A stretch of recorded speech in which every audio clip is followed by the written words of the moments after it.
Je chanterai gloire à l'Éternel. Je chanterai louange à son nom.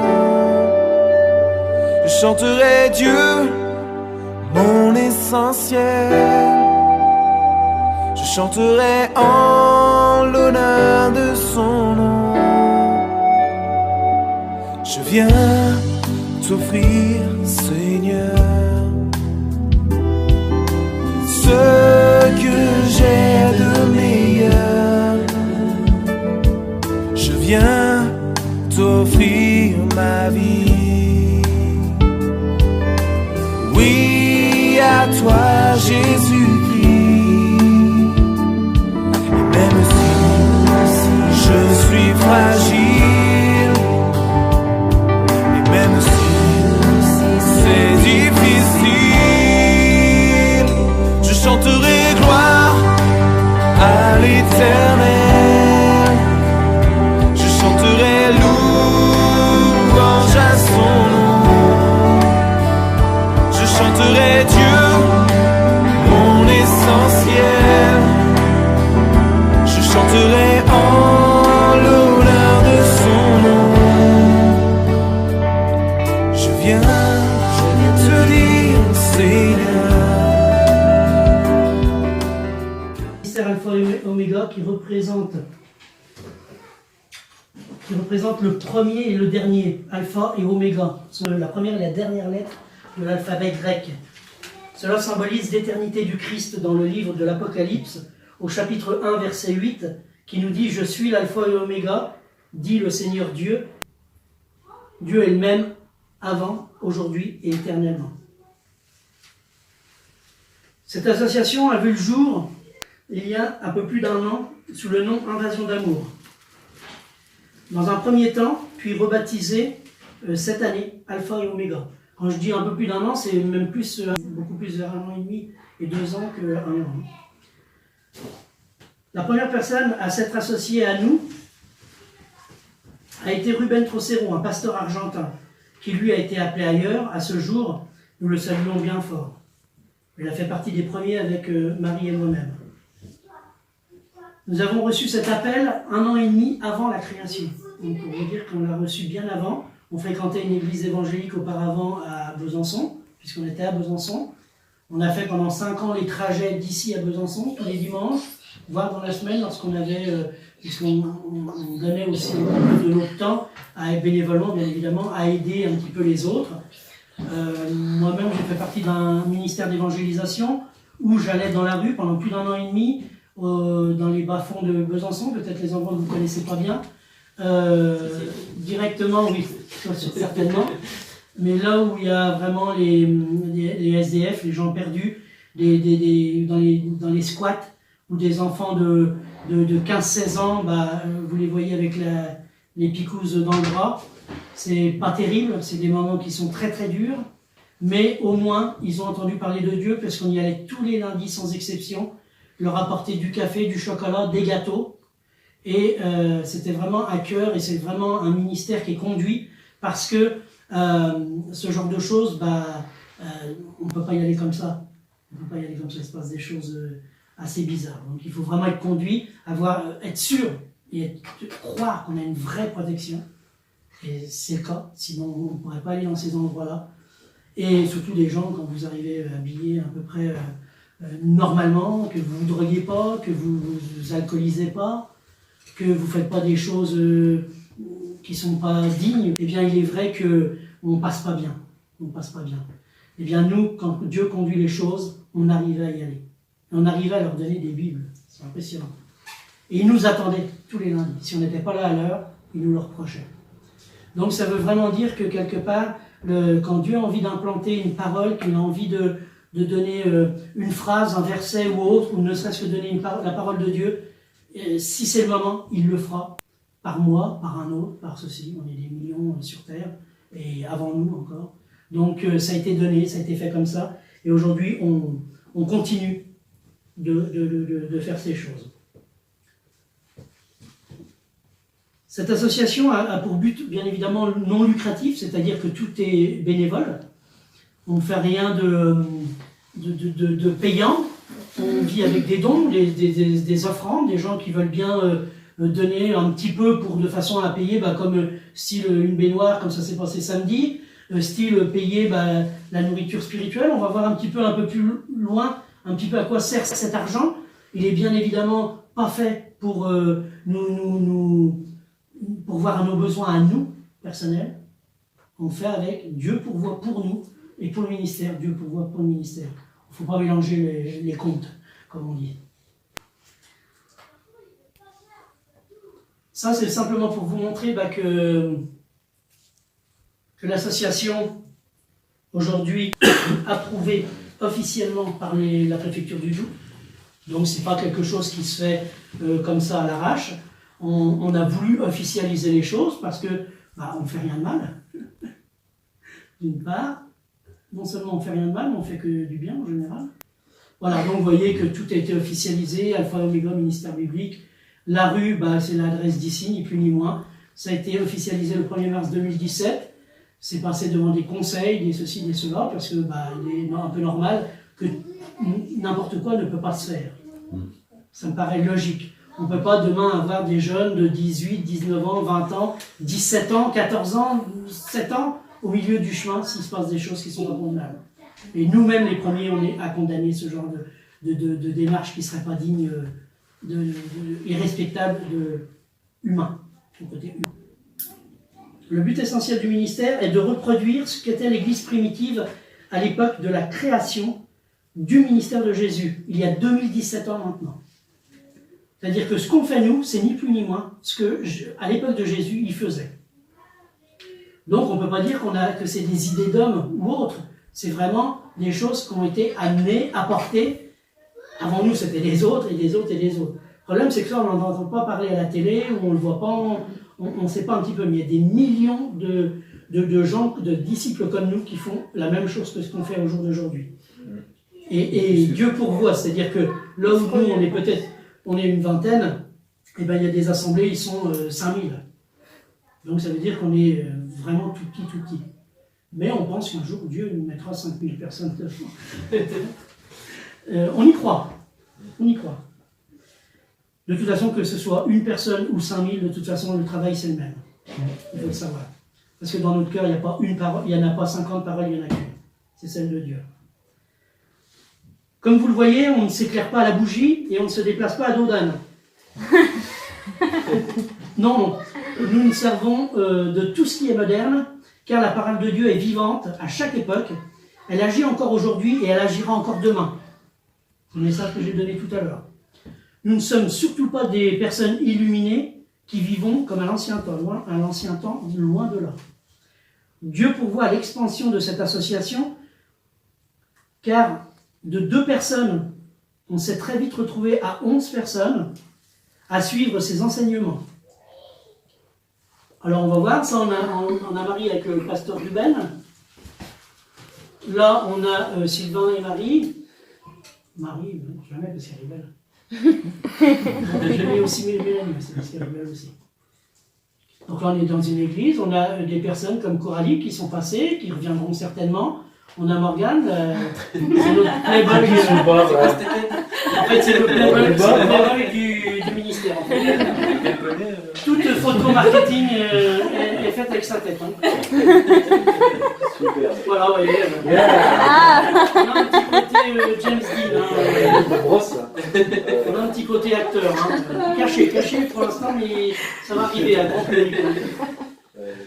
Grâce au ministère.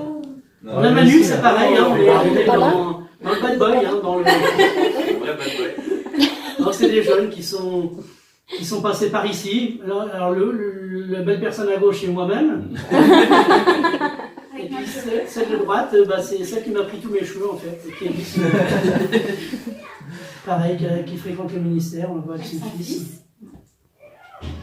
Jésus t'aime, il dit aussi ça à Colline, c'est aussi pour toi ça. Alors on fait des actions, on voit Morgane qui était là, qui était à fond. Il interpellait tout le monde dans la rue pour dire Jésus sauve. Il voulait des câlins. En fait, on fait des campagnes, c'est-à-dire que dans des après-midi ou des journées complètes d'évangélisation dans les rues. Là, notamment, on est à Pontarlier, lors du marché de Noël l'an passé, où on apportait des câlins gratuits. Donc vous avez dû voir ça un petit peu des fois à la télé. Ça se fait essentiellement, ça vient des États-Unis, ce qu'on appelait les free hugs, ce qu'ils appellent toujours d'ailleurs les free hugs. Et on voit ça essentiellement dans les grandes villes. Vous allez sur Paris, sur Lyon, sur Marseille ou autres, c'est très régulièrement dans les manifestations publiques où vous avez donc des chrétiens comme nous qui faisons donc câlins gratuits. C'est ce qu'on a fait à Pontarlier, ça a marché énormément puisque ce jour-là on a dû distribuer à peu près dans les 450 évangiles, à peu près. Donc ça a été. Les gens s'y prêtaient parce que on apportait un peu d'amour là où à l'époque en Allemagne ils ont foncé en camion dans le marché de Noël là-bas en Allemagne. Nous on a apporté un petit peu à contrario la bonne nouvelle, mais aussi plein d'amour à des gens qui étaient là, qui allaient fêter en famille cette cérémonie. Donc c'est des choses qui fonctionnent très fort, qui amènent. On est fatigué parce que il faut vraiment qu'on se ressource, il faut qu'on mange. On ne veut surtout pas dépérir, on voit que Mélanie est très fatiguée. Julie, elle est au bord de l'éclosion. Allez, ça. Morgane, voilà, votre fils. Il fait des câlins. Votre fils, alors vous ne saviez peut-être pas, donc il a des talents cachés. Des câlins gratuits. Tout est fait dans l'amour du prochain. Ce que Dieu nous demande. Donc voilà à quoi passer samedi après-midi votre fils. Donc notre rôle c'est aussi d'aller voir bien évidemment les défavorisés, les handicapés, les SDF. Essentiellement l'homme à la fois il réunissait les deux choses. Cet homme malgré tout de sa chaise, lui qui avait plus de muscles dans les jambes, par la prière il s'est levé, il s'est mis debout alors qu'il a plus un muscle dans les jambes. Donc ça a été assez impressionnant ce qu'on a vu, ça nous a un petit peu bouleversé le cœur tout ça. Donc c'était très agréable.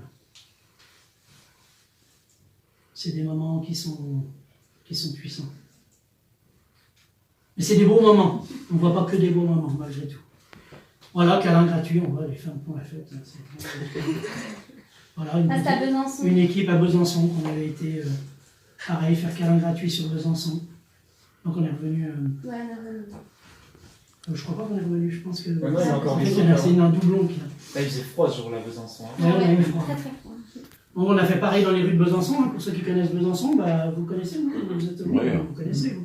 Madame aussi, elle habitait pas loin. Oui, je connais, oui. Donc ça c'est la rue principale, si vous connaissez. Oui. Donc voilà, on n'a pas peur d'aller au-devant, vous voyez que les gens s'y prêtent, il n'y a aucune animosité, même la statue, elle s'y prête. L'évangile, il a eu le droit à l'évangile de Matthieu. On peut lui donner la parole, il est très à l'écoute. Une statue qui est très à l'écoute de l'évangile. Dieu pourvoit l'expansion de cette association de 2 personnes, on est passé à 11. Catastrophe là. C'est super. C'est génial. Parce que ici, le secteur ici, c'est le lac et la neige. On aura tout eu, nous, dans le ministère. C'est au moins un avantage, un clin d'œil du Seigneur. C'est nous les courageux. Alors certains nous suivent, on continue. Oui. Certains nous suivent à distance, d'autres ont été voir ailleurs et d'autres sont venus, comme c'est le cas de Morgane, qui est là depuis 11 mois maintenant, environ, c'est ça? Et puis Pierre, qui est là depuis 2 mois. Les autres, comme Sylvain, Mélanie et Julie, sont arrivés quasiment depuis le début. Sur ces 11 personnes qui sont régulièrement ici les samedis après-midi, 5 n'étaient pas baptisés et ne connaissaient pas grand-chose aux études bibliques. C'est-à-dire même ne connaissaient pas grand-chose de Dieu. Pensaient croire en Dieu, mais ça veut dire quoi croire en Dieu? Beaucoup de monde dans la rue croit en Dieu. Maintenant, est-ce qu'on croit vraiment en Dieu? Est-ce qu'on va un peu plus loin dans la recherche? Ça, c'est à nous de l'expliquer le samedi pour les gens qui sont intéressés. Aujourd'hui, ce n'est pas le fruit du hasard que toutes le seront à l'issue de cet après-midi. Les 2 dernières qui ne sont pas baptisées, c'est votre fils et puis Pierre. Mais c'est bien la volonté de Dieu qui est mise en application. On pourrait à juste titre appeler ce ministère église de maison ou église de mission. On pourrait appeler ça. On pourrait appeler ça aussi une école de formation de disciples de Jésus-Christ. Ce ne serait pas un mal d'appeler ça comme ça. Car ce sont dans toutes ces dénominations que l'on retrouve nos actions. Nous ne les avons pas inventées. Tout est écrit dans la Bible. Tout ce qu'on fait, c'est écrit dans la Bible. Rien ne sort de ce qui est écrit là. On peut prouver par les écrits que c'est dedans. Toute chose. Rien de ce que l'on fait est conduit par des envies humaines ou une idéologie sectaire ou autre. Ça peut vous rassurer. Simplement par la volonté de Dieu retranscrite par la parole de Dieu qui se trouve dans la Bible. Beaucoup de choses on peut ne pas comprendre, nous on sait. Avant d'être croyant, on y était pas. C'est une vérité de la palisse. C'était pas l'hérite du flot. Donc il est écrit dans la parole que l'on doit apporter la parole de Dieu aux quatre coins de la terre. Faire des disciples, guérir les malades et chasser les démons. Eh bien c'est ce que l'on s'efforce de faire par notre foi puissante en Jésus-Christ. Nous croyons que lorsque l'on fait toute chose dans la vie qui honore Dieu, eh bien il pourvoit à tous nos besoins et règle de lui-même toutes les épreuves de la vie, n'importe lesquelles. Des petites choses dans la vie, mais aussi des grandes choses. Ça peut être des études, ça peut être des maladies, ça peut être des décès, ce que vous voulez, toutes les choses, toutes les épreuves qui sont compliquées de la vie. Si notre vie a une conduite dans l'Esprit de Dieu, Dieu réglera ces épreuves. Toutes les épreuves. Il y a des millions de témoignages qui sont là pour justifier ces dires et démontrent cette véracité. La Bible, c'est le livre le plus vendu au monde chaque année, dans X langues. Toutes les langues, des dialectes. C'est impressionnant. Si on va un peu plus loin dans la recherche, on imagine que c'est un peu plus grandiose que ce qu'on voit là, ou ce qu'on peut s'imaginer. L'enseignement que nous avons mis en place est là pour fortifier les personnes qui croient en Dieu, mais qui ne savent pas par où commencer. Il est là pour expliquer en détail ce qui est écrit dans la parole de Dieu et apprendre à la mettre en pratique. Mais aussi la mise en place d'aide humanitaire à notre niveau, parce qu'on n'a pas des niveaux extrêmes.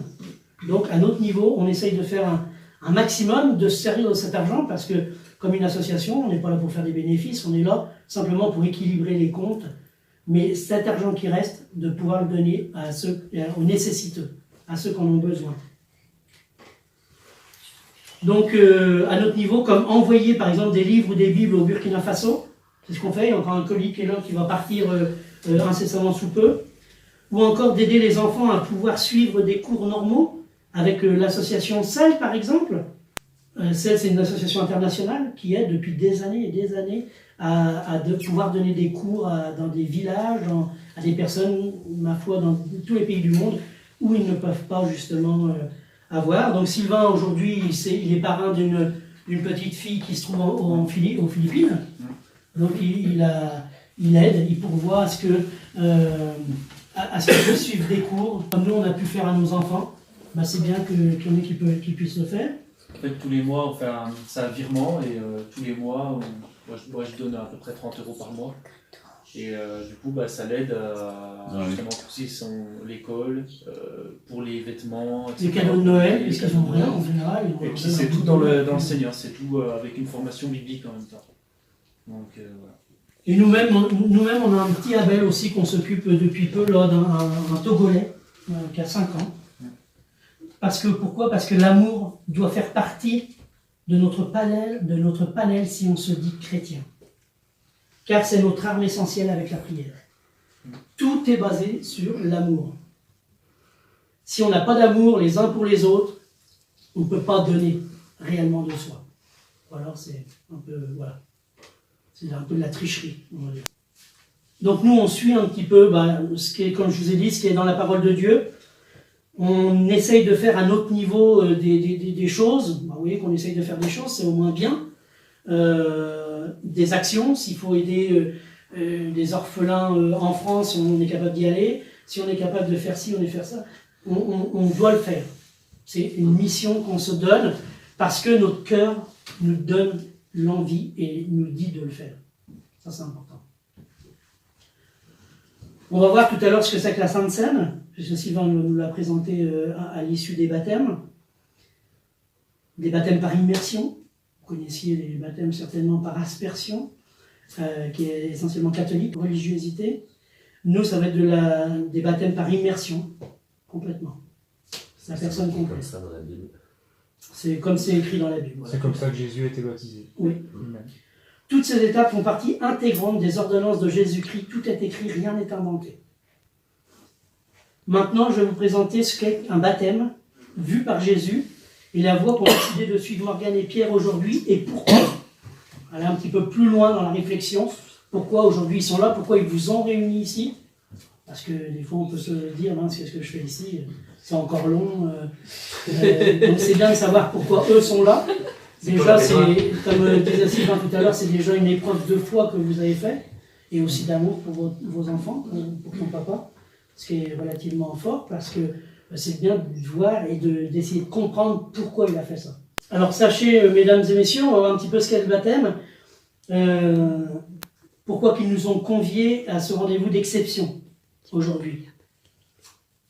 Je dis un rendez-vous d'exception car c'est une grâce que nous accorde Dieu le Père d'accéder un jour à la vie éternelle.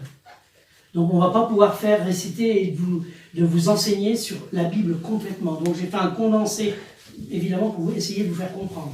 Si vous avez des questions, vous n'hésitez pas de les garder, vous les donner après, on vous répondra bien évidemment. Tout ce que vous voulez. Je vais essayer de vous expliquer ce que représente le baptême d'immersion pour nous chrétiens. Il représente un signe fort d'engagement pour 3 raisons principales. La première est de devenir un enfant de Dieu.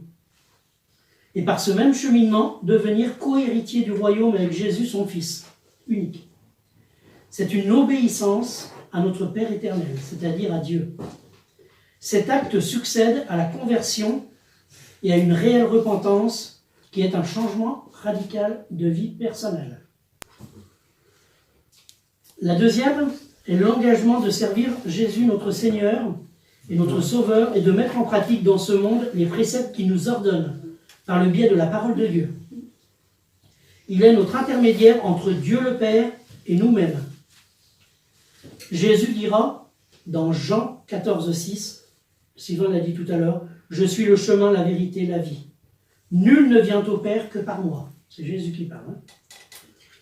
Et la troisième est l'engagement de recevoir en nous le Saint-Esprit, qui est la 3e personne de la Trinité, et qui nous permettra d'être guidés sur le bon chemin pour toute cette vie de sanctification qui suivra cette nouvelle naissance. La nouvelle naissance, c'est le baptême. D'accord ? Il en fait partie. C'est le changement radical de personne. Il est indispensable d'être rempli de l'Esprit Saint de Dieu pour expérimenter les dons qu'il nous donne et pour notre enseignement futur. Il est souvent appelé comme étant l'amour de Dieu et de Jésus. C'est bien évidemment un résumé rapide de ce que représentent le Père, le Fils et le Saint-Esprit pour nous, mais qui permet à tout non-croyant de comprendre pourquoi Morgane et Pierre ont décidé de confier leur vie à Dieu. Le baptême chrétien par immersion est l'une des 2 ordonnances que Jésus a instituées pour l'Église. Juste avant son ascension, il a dit « Allez, faites de toutes les nations des disciples, baptisez-les au nom du Père, du Fils et du Saint-Esprit, et enseignez-leur à mettre en pratique tout ce que je vous ai prescrit. Et moi, je suis avec vous tous les jours jusqu'à la fin du monde. » On trouve ça dans la Bible, dans Matthieu 28, 19 à 20. Ces instructions indiquent que l'Église a la responsabilité d'enseigner les paroles de Jésus, de faire des disciples et de les baptiser partout, de toutes les nations, et jusqu'à la fin du monde. Le baptême est important, ne serait-ce que parce que Jésus l'a ordonné. Par le baptême chrétien, une personne confesse publiquement sa foi et sa décision d'être disciple de Jésus. D'ailleurs, on entendra leur témoignage. Eux, ils vont expliquer leur façon de vivre cette conversion. Et comment ça s'est passé surtout. En passant par les eaux du baptême, elle exprime silencieusement « Je confesse ma foi en Christ, qui a purifié mon âme de tout péché et ma nouvelle vie de sanctification. » Ils vont s'engager publiquement devant vous pour dire que maintenant, c'est fini, les bêtises d'avant, c'est enterré. C'était avant. Ce qui était avant était avant. Aujourd'hui, une nouvelle vie s'amène et ils vont commencer, ils vont vivre parce que c'est leur choix, c'est eux qui ont décidé ça. Et s'ils sont remplis du Saint-Esprit, ils n'iront pas outre. Même s'il y a des tentateurs derrière qui vont essayer de les déstabiliser, eux, ils ne se feront plus avoir. Non. Non. Ils n'écouteront plus le mensonge.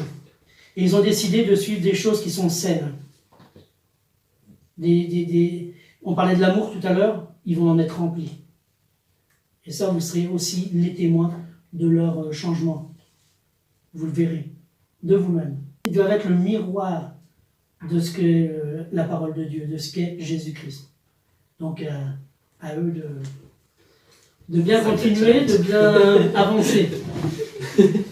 Le baptême chrétien par immersion représente symboliquement la mort, l'ensevelissement et la résurrection de Jésus-Christ.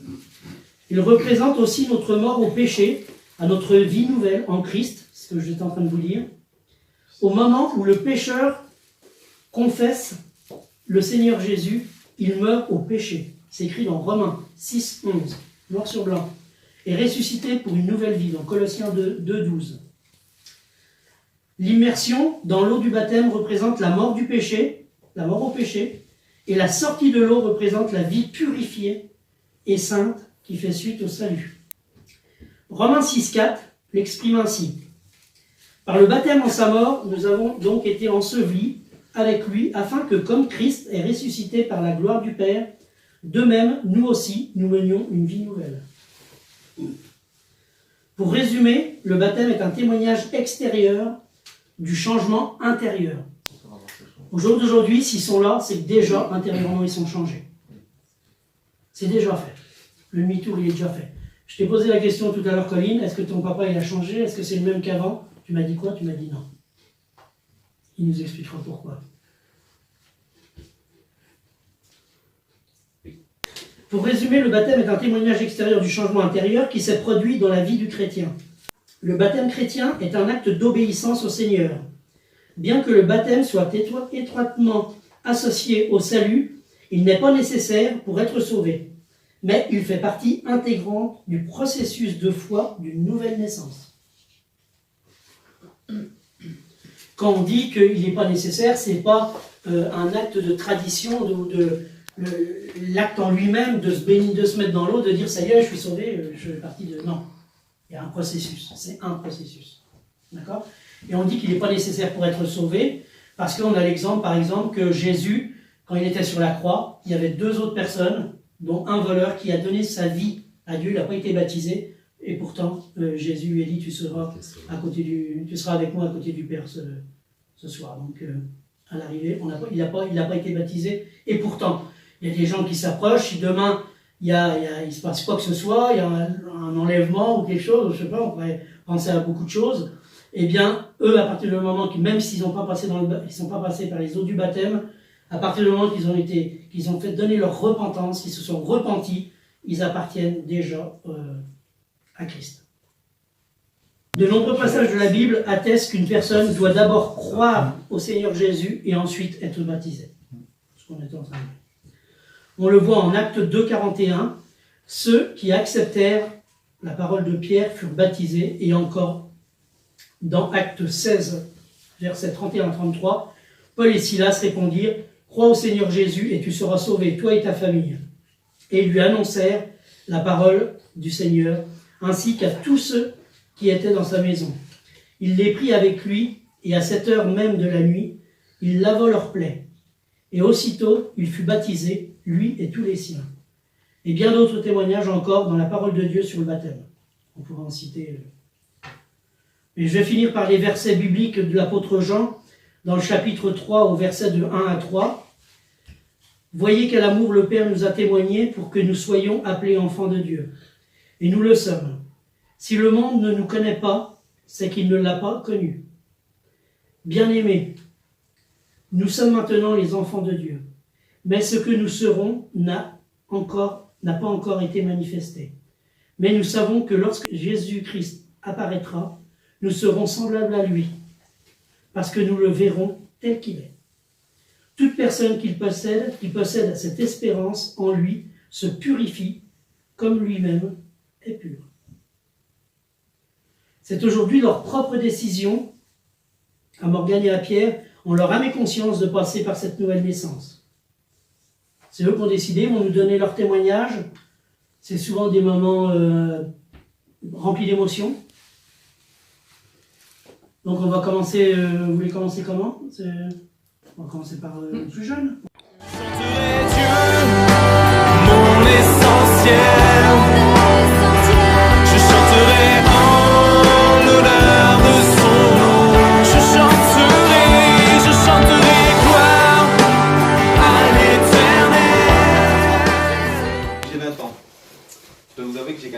énormément eu de mal à écrire mon témoignage, à le raccourcir surtout. J'avais trop de détails, on va C'est dire. un livre, quoi. Voilà, c'est exactement ça. Donc tout d'abord, je suis né à Besançon avec quelques complications à ma naissance. J'ai dû subir une opération quand on m'a retiré un rein, quand j'étais bébé. À l'âge de 5-6 ans, mes parents ont divorcé. J'ai été perturbé par ce changement et déstabilisé psychologiquement. Voilà. Ma maman ayant refait sa vie avec un homme qui avait des méthodes d'éducation très strictes. J'ai commencé à me replier sur moi-même. Je n'ai pas trouvé la stabilité psychologique que j'aurais souhaité, ne pouvant pas me reposer sur mon père, car lui aussi avait ses problèmes, notamment avec l'alcool et autres.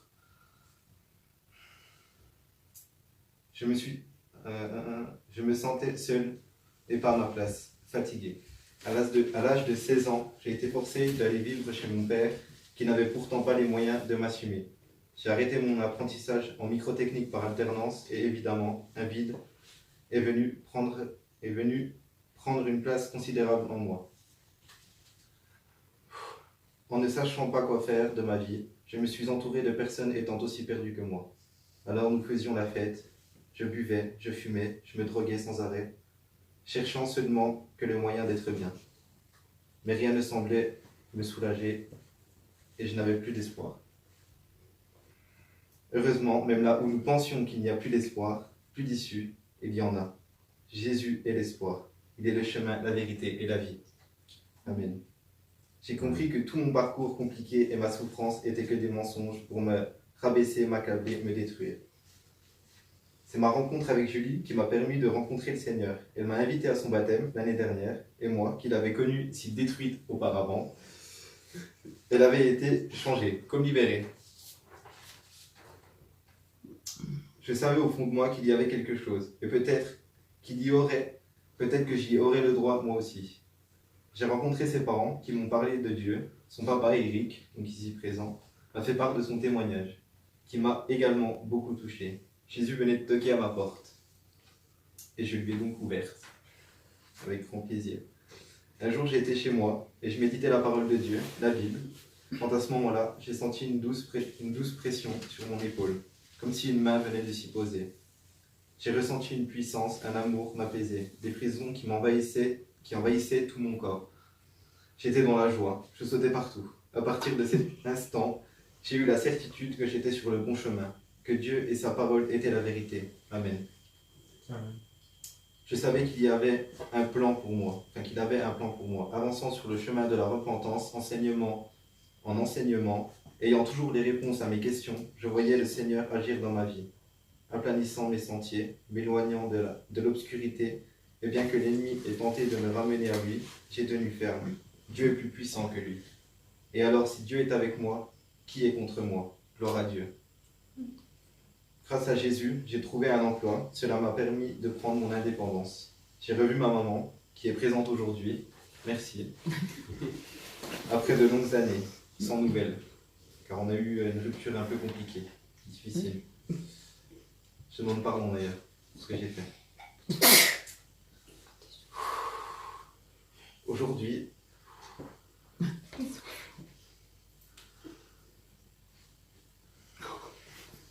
Oui.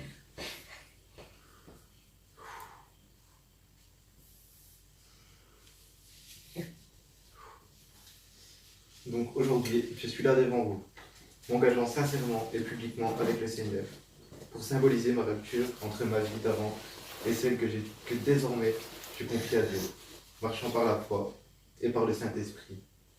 J'ai pardonné aux gens qui m'ont blessé, tout comme je vais moi-même demander pardon à ceux qui j'ai fait du mal, inconsciemment ou inconsciemment. Je voudrais remercier notre Seigneur pour la grâce qu'il m'a offerte en acceptant de pardonner mes erreurs, et merci à lui pour le baume qu'il a déposé sur mon cœur.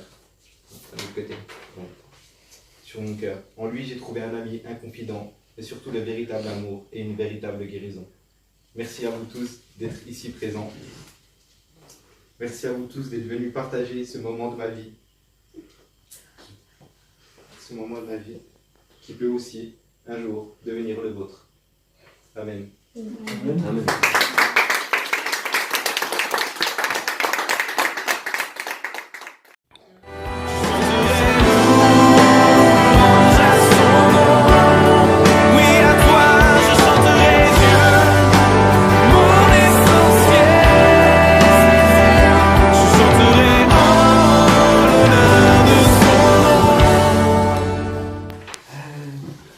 tous. Merci d'être présent à mon baptême. Je suis bien présenté, je m'appelle Pierre, pour les gens qui ne me connaissent pas. Je vais aujourd'hui donner ma vie à Dieu. Mais avant, je voudrais parler un petit peu de mon parcours, de ce qui m'a amené ici parmi vous. Alors j'ai été très solitaire longtemps, depuis tout petit. Et puis l'ordre établi et la discipline n'ont jamais été trop mon fort. Petit, je me suis très vite fait remarquer et exclure de nombreux établissements scolaires par mon comportement. Mes parents ne savaient plus trop quoi faire de moi, mais ils sont toujours restés en soutien malgré tout. J'étais pas violent, mais le mensonge et le vol remplissaient déjà bien ma vie. Et cette douce pente que j'ai empruntée m'a fait très tôt, voire depuis mes 16 ans, rencontrer la drogue. Douce au début, puis dure. J'ai très vite plongé dans la polytoxicomanie. Beaucoup de drogue, beaucoup de prises de drogue. Ma vie de jeune adulte s'est vite résumée à trouver de l'argent par tous les moyens pour répondre à mes addictions. Et les petits délits comme le deal sont vite devenus mon quotidien. Et très vite, j'ai eu mes premiers contacts avec la justice.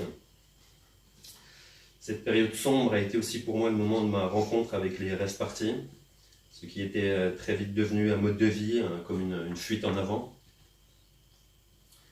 Beaucoup de prises de drogue psychédéliques m'ont encore plus marginalisé et ma vie était rythmée par la fête et la drogue. Et puis ce qui devait arriver arriva, la justice m'a rattrapé et bien évidemment la prison, qui va souvent avec.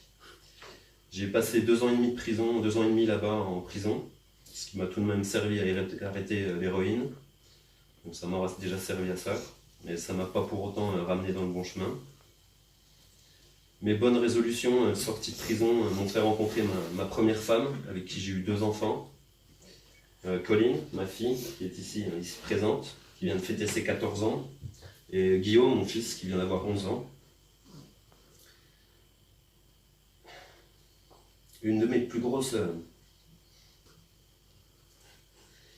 épreuves nous est tombée dessus au 18 mois de Guillaume, mon fils.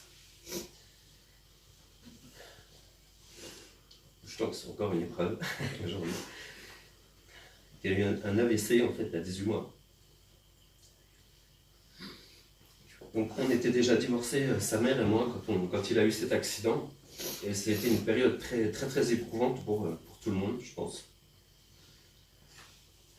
Mais heureusement, mon fils Guillaume est un jeune lion, plein de joie et d'optimisme. Et la vie a repris son cours, malgré les difficultés.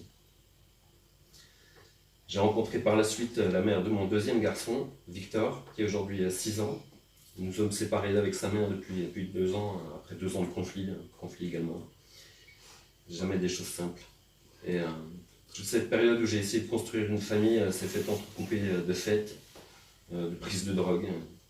Et j'ai jamais quitté en fait, le monde des rave parties qui occupait une place centrale toujours dans ma vie. Et puis c'est à cette époque que mon père nous a quittés. Un cancer des poumons nous l'a enlevé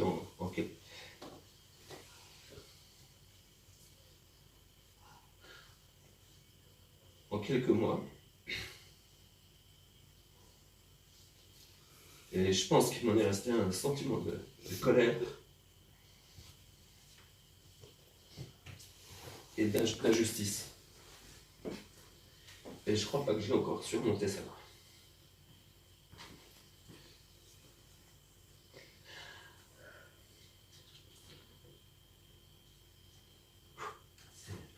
C'est un peu prenant, excusez-moi. Et pendant toute cette période, j'étais rempli de haine et de colère. Et je maudissais cette société et beaucoup de personnes avec. Je trouvais une place nulle part. Et rien ne me satisfaisait. Je cherchais continuellement à m'échapper de cette réalité. En parallèle, j'ai toujours cru en l'existence d'un Dieu, créateur de toutes choses, mais d'une façon très lointaine, en arrière-plan un petit peu. Mon expérience comme mon parcours m'ont par contre amené très vite une certitude, celle de l'existence du malin et de ses œuvres ici-bas. Mes nombreuses expériences psychédéliques se sont souvent teintées de sa présence et cette perception n'a pas arrangé ma stabilité psychologique.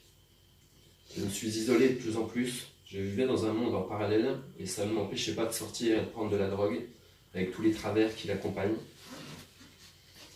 J'ai toujours été curieux, j'ai longtemps cherché une explication, comme une raison à mes expériences, comme à ma vision très manichéenne de la vie. Pour moi, tout était blanc ou noir, il n'y avait pas de juste milieu. Et je pense que Dieu a dû entendre que je le cherchais partout. Comme Morgane, je pense que j'ai rencontré Julie, qui était un des signes. Elle a tout de suite captivé mon attention par ses paroles sur Jésus et la Bible. J'avais déjà lu la Bible en prison, mais les mots n'avaient pas eu le même impact sur moi, pas la même résonance. J'ai été captivé par nos conversations et je voyais surtout quelqu'un d'inspiré pour la première fois de ma vie.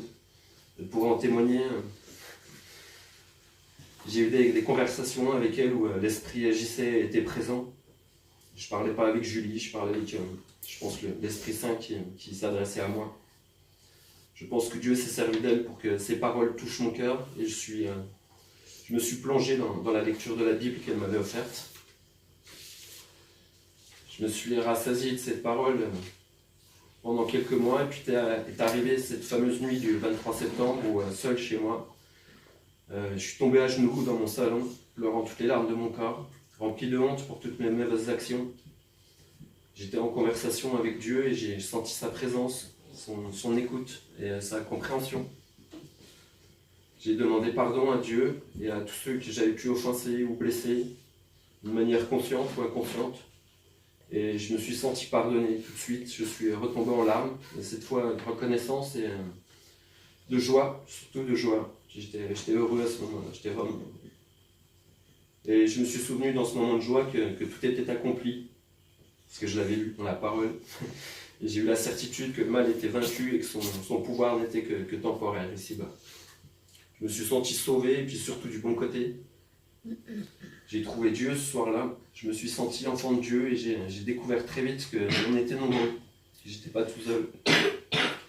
Mon baptême aujourd'hui, devant vous, représente vraiment pour moi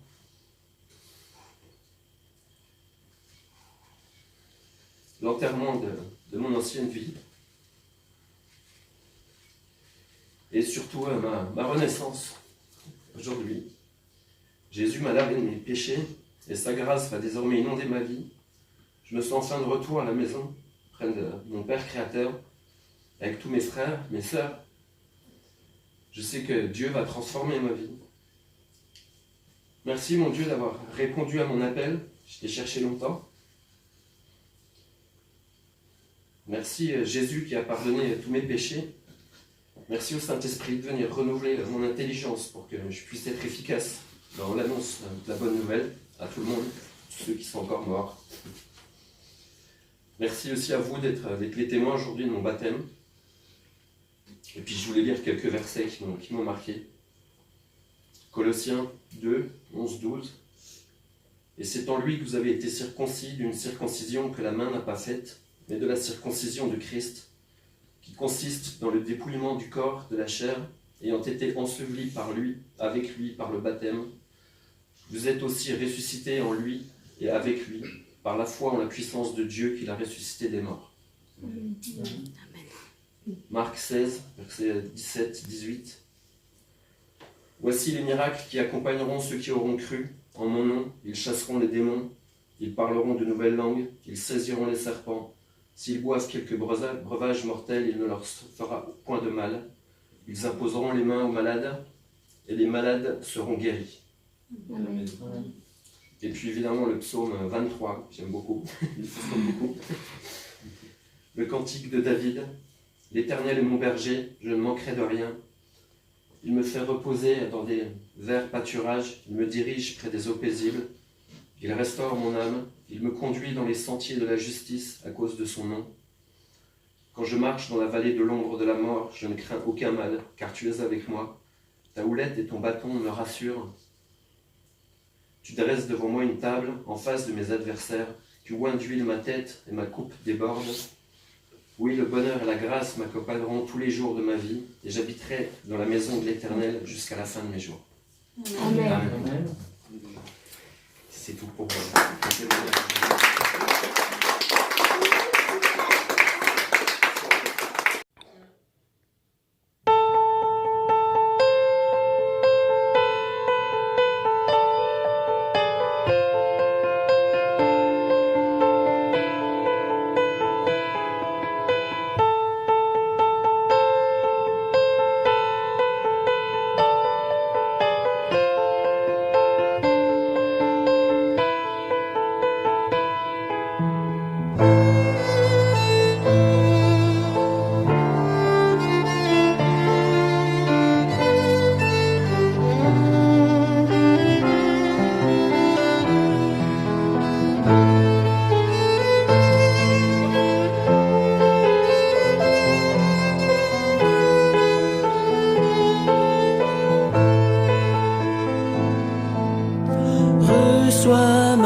comme une adoration. Reçois mon cœur comme un cadeau d'amour. Je n'ai rien d'autre à t'offrir que ce sacrifice vivant. Je te donne ma vie pour toujours. Est-ce que tu crois que Jésus-Christ est le Fils de Dieu? Est-ce que tu crois qu'il est mort sur la croix pour tes péchés? Pour réconcilier les humains avec Dieu? Qu'il est ressuscité 3 jours après? Est-ce que tu crois que Jésus-Christ, c'est ton Sauveur et ton Seigneur? Puisque tu confesses de ta bouche toi-même que Jésus-Christ est ton Seigneur et ton Sauveur, nous te baptisons au nom du Père, du Fils et du Saint-Esprit.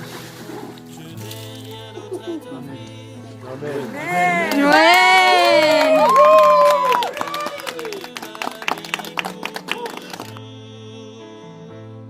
J'abandonne sur ton autel en réponse à ton appel, mes visions, mes ambitions, car tu es ma vie, ma passion.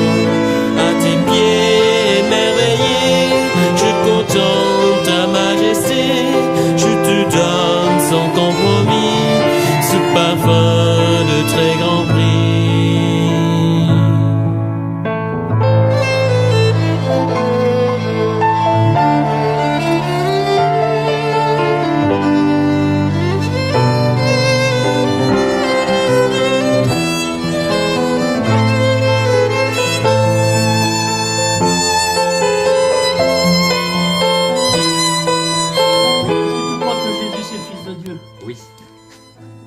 Qu'il est mort sur la croix pour tes péchés? Oui. Et pour réconcilier les humains avec Dieu, le Père? Oui. Est-ce que tu crois qu'il est ressuscité 3 jours après? Oui, je le crois. Et bien, comme tu le confesses de ta bouche, eh bien, nous te baptisons au nom du Père, du Fils et du Saint-Esprit. Amen. Amen.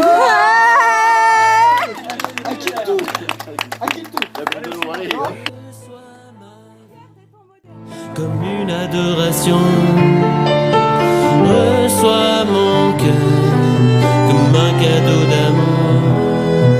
Je n'ai rien d'autre à t'offrir que ce sacrifice vivant. Je te donne ma vie pour toujours.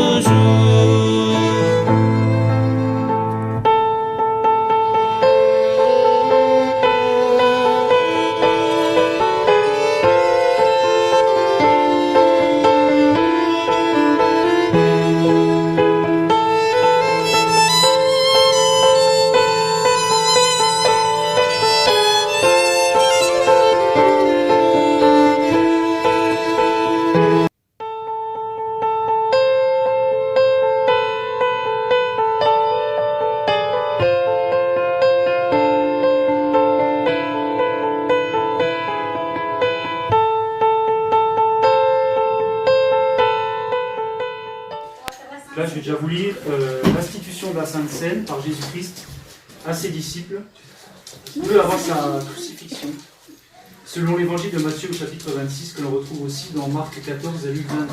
Donc décidément, je porte bien mon nom de si inversé. Pendant qu'il mangeait, Jésus prit du pain et prononça la prière de bénédiction.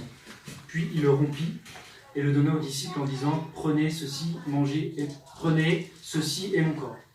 Il prit ensuite une coupe de vin et remercia Dieu. Puis il la leur donna en disant « Buvez-en tous, car ceci est mon sang, le sang de la nouvelle alliance qui est versé pour beaucoup pour le pardon des péchés. » Alors Jésus prophétisa ainsi sur sa mort et sa crucifixion, qu'il sacrifierait son corps pour que par la foi en lui nous soyons pardonnés de nos péchés, et que son sang coulera en symbole de la nouvelle alliance de Dieu avec les hommes. Un sang purificateur et saint.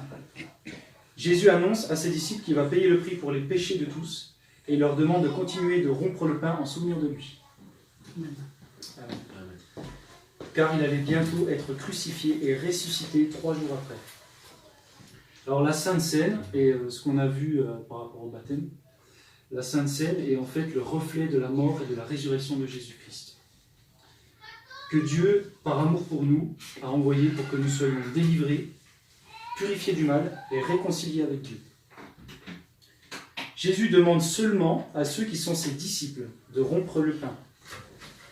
Être disciple de Jésus, c'est avoir foi en lui, au message de la croix, de le suivre et obéir à ses commandements.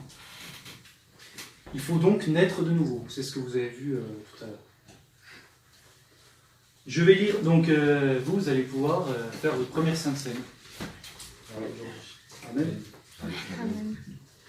Donc je vais lire un passage du livre des Actes, au chapitre 2, qui montre comment naître de nouveau, devenir enfant de Dieu ou disciple.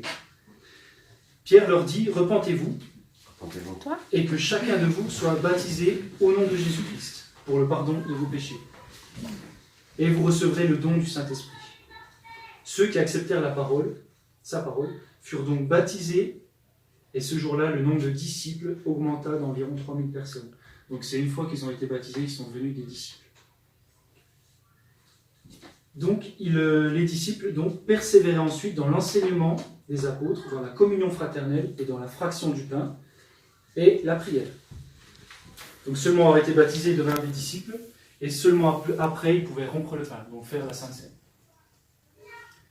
Donc voilà.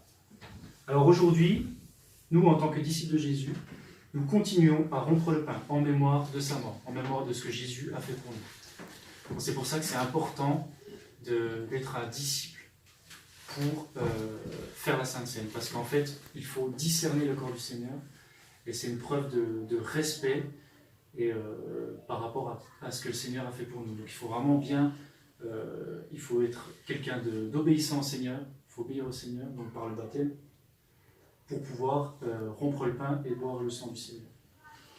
Donc là, je vais juste vous lire, c'est 1 Corinthiens 11, 27, qui nous montre que nous ne devons pas manger le pain et boire la coupe indignement, sans discerner le corps du Seigneur.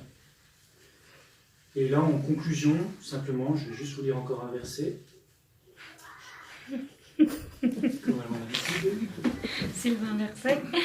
C'est juste un verset de conclusion. Comment Jésus il se faisait appeler, en fait, comment il se caractérisait quand il était sur terre. Donc ça, c'est dans l'évangile de Jean, chapitre 6. Jésus dit, « En effet, le pain de Dieu, c'est celui qui descend du ciel et qui donne la vie au monde. C'est moi qui suis le pain de vie. Celui qui vient à moi n'aura jamais faim, et celui qui croit en moi n'aura jamais soif. Tous ceux que le Père me donne viendront à moi, et je ne mettrai pas dehors celui qui vient à moi. Si quelqu'un mange de ce pain, il vivra éternellement. Et le pain que je donnerai, c'est mon corps pour la vie du monde. » Amen. Amen. Amen. Amen.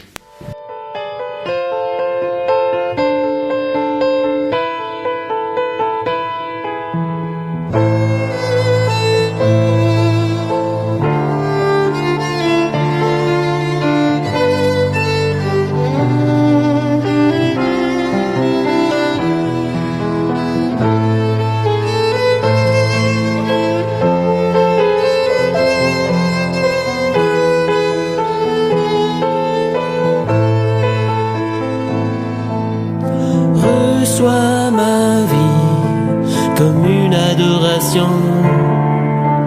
Reçois mon cœur comme un cadeau d'amour. Je n'ai rien d'autre à t'offrir que ce sacrifice vivant. Je te donne ma vie pour toujours. J'abandonne sur ton autel en réponse à ton appel, mes visions, mes ambitions, car tu es ma vie, ma passion. À tes pieds émerveillés, je contemple ta majesté, je te donne sans compromis ce parfum de très grand prix. Reçois ma vie comme une adoration. Reçois mon cœur comme un cadeau d'amour. Je n'ai rien d'autre à t'offrir que ce sacrifice vivant. Je te donne ma vie pour toujours. J'abandonne